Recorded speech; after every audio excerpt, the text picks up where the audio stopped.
अभय दुबे जी, मैं चाहती हूँ आप भी ओपनिंग रिमार्क दें, लेकिन क्या आप केसी त्यागी जी की तरह वो खुला दिल रख पाएंगे जिसमें वो ये कह रहे हैं सरकार का साथ देने के बावजूद कि जहां अच्छा काम हुआ है तारीफ होगी और जहां हो जाना चाहिए था अच्छा काम नहीं हुआ है तो फिर नसीहत भी दी जाएगी, और आपके केस में मैं कहती हूँ आलोचना कर दीजिएगा। जी, जहां दिल फटा जा रहा हो, दिल फटा जा रहा हो, खुला ही, आप चिंता मत कीजिए। अभी राकेश सिन्हा जी कह रहे थे कि धृतराष्ट्र भी बुराई नहीं कर सकता। हाँ, जब कौरव बजट बनाएंगे तो धृतराष्ट्र स्वाभाविक रूप से बुराई कर ही नहीं पाएगा उसकी। इस पे तो आज के बजट पर एक वैधानिक चेतावनी लिखनी चाहिए थी, जिससे फिल्मों में आती है ना रुबिका जी, कि यह बजट काल्पनिक और मनगढ़ंत घोषणाओं के आधार पर बनाया गया है। इसका देश की प्रगति, बेरोजगार युवाओं, महिलाओं, मध्यम वर्ग, इनके किसी के हितों से कोई सरोकार नहीं है। अगर कोई सरोकार भी है तो उसे सहयोग माना जाए। क्या किया है सरकार ने? मुझे बड़ा दुख हुआ।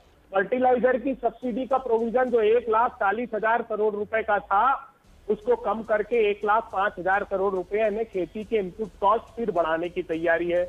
फूड की सब्सिडी का जो प्रोविजन 2,86,000 करोड़ रुपए का था, उसको कम करके 2,06,000 करोड़ रुपए, यानी 80,000 करोड़ रुपए कम करने का अर्थ है कि आगे मोदी जी ये जो मुफ्त की अनाज वाली गरीबों की योजना है ये बंद करने वाले हैं। ग्रामीण विकास में कोई एक पैसे की बढ़ोतरी नहीं की गई। 650 करोड़ रुपए कम कर दिए गए पिछले वर्ष की तुलना में। एग्रीकल्चर मिनिस्ट्री में नॉमिनल 3,000 करोड़ रुपए की बढ़ोतरी की गई। फ्यूल की जो सब्सिडी थी उसमें जो 14,000 करोड़ रुपए इसके पहले के साल थी वो 6,000 करोड़ की, इस बार 5,000 करोड़ कर दी। मतलब इन चुनावों के समाप्त होने के बाद फिर से इनके भाव बढ़ने वाले हैं। अब आप देखिए, आप ये जितनी बड़ी बड़ी घोषणाएं करते हैं ना हेडलाइन मैनेजमेंट के लिए, 1,00,000 करोड़ रुपए का एग्रीकल्चर इंफ्रास्ट्रक्चर फंड 2 साल से सुन रहा हूं मैं। अभी जब मैंने पता किया तो पाया कि 2,071 करोड़ रुपए सिर्फ खर्च किए उस 1,00,000 करोड़ रुपए के एग्री इंफ्रास्ट्रक्चर फंड में से।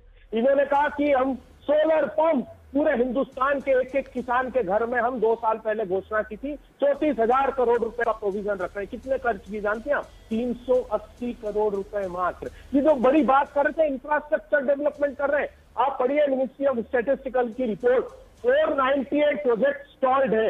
कॉस्ट ओवररन 4 लाख करोड़ रुपए हो गया उनमें।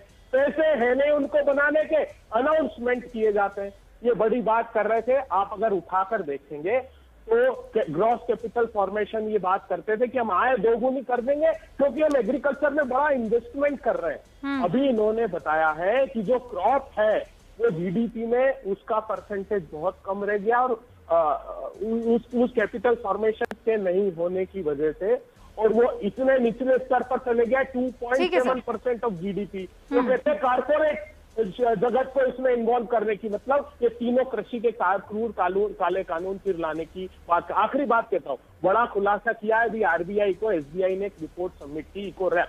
वो ये कह रही है कि जो जीडीपी में 54% कंट्रीब्यूशन अनऑर्गेनाइज सेक्टर का था, आज 2020-21 में वो सिर्फ 15% रह गया है। 80 लाख एमएसएमई बंद हो गए हिंदुस्तान में परमानेंट। इन्होंने कहा था क्योंकि डिमांड साइड को इन्होंने एड्रेस नहीं किया। हम कह रहे थे कि साहब डिमांड को क्रिएट कीजिए, ये सब सिर्फ सप्लाई साइड की बात कर रहे थे। 20 लाख करोड़ रुपए का आत्मनिर्भर भारत का पैकेज। आखिरी बात मैं कहता हूं, इन्होंने प्रधानमंत्री जी ने 2016 में कहा था मेक इन इंडिया, बोले मैं 25% जीडीपी में मैं मैन्युफैक्चरिंग सेक्टर का कर दूंगा। आज रिपोर्ट आती है कि वो जो 2014-15 में 17% था वो घटा करके 14% पर ले आए हैं।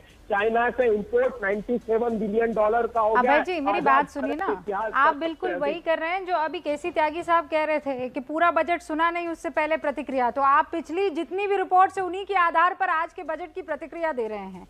आपने कहा उर्वरक मंत्रालय जो है उसका बजट कम कर दिया। नहीं सर, उस मंत्रालय ने तो अपना बजट बढ़ा दिया है 33% के आसपास, कुछ 1,07,715 जो है वो बढ़ाया गया है। खैर ये एक त्रुटि थी जो मैंने ठीक कर दी है।